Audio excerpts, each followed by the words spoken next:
Welkom by ons video oor lig tot jou voordeel in fotografie gebruik. Vandag gaan ons ondersoek hoe om hoogtepunte en skaduwees te verstaan, kan jou beelde transformeer en hulle meer dinamies en visueel boeiend vir jou gehoor maak. Hoogtepunte is die helder areas in 'n beeld wat direkte lig ontvang. Hulle kry dikwels beklemtoon besonderhede en vestig die aandag op fokuspunte, wat help om lei die kyker se oog effektief deur die komposisie. Skaduwees aan die ander kant is die donkerder areas wat gevorm word wanneer lig belemmer word. Voeg diepte en drama by 'n foto wat 'n gevoel van misterie en intrige skep wat die kyker se verbeelding boei.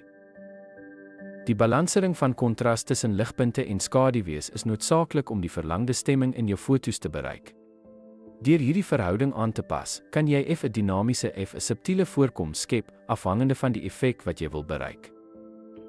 Dit is belangrik om besonderhede in beide ligpunte en skaduwees te behou. Noodsaaklik.